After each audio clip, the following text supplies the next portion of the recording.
No, üks asi veel, mida euroga seoses kardetakse või õigemini juba teatakse kindlalt tulevat, on hinnatõus.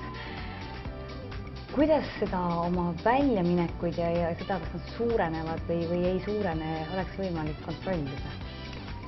Oma väljaminekutest on üldse väga hea omada ülevaadet ja selleks on olemas nüüd SEB internetipangas suurepärane abimees, milleks on rahapäevik. Rahapäevikus on ära kirjeldatud ette juba ligi 5000 reeglit, mille alusel kaardimaksed automaatselt ära liigitatakse, samamoodi maksekorraldused, mida kuu jooksul teha tuleb. Ja selle tulemusena saame päris hea pildi sellest, et milleks tegelikult raha kulub.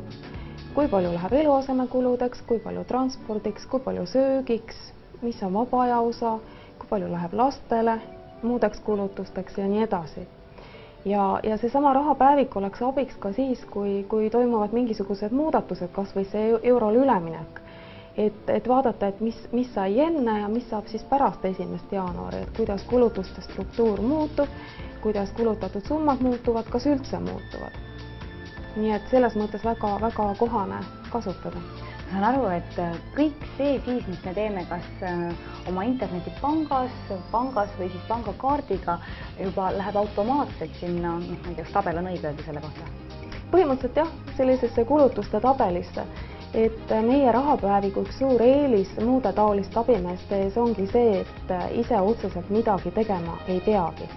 Et kui oled rahapäevikuga liitunud, avad vastava menüüpunkti internetipanga, siis otse kohe koostatakse viimase 6 kuu kulutuste põhjal ülevaade, kuhu siis raha täpselt kulunud on. Ja seda näeb kohe ka ilusa värvilise graafikuna ja seda on selle tõttu väga lihtne ja ülevaatlik siis jälgida ja analüüsida. Mis see annab meile, kui me nüüd seda tabelit vaatame? Annab päris hea ülevaate, et annab sellise tunnetuse, mille peale tegelikult raha kulub ja võib selguda ootamatult, et see pilt, mis sa ise arvad, on midagi muud, kui on tegelikkus.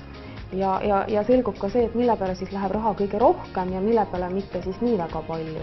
Ja veel võib teha niisuguse kasuliku järelduse, et kust oleks võimalik kokku hoida.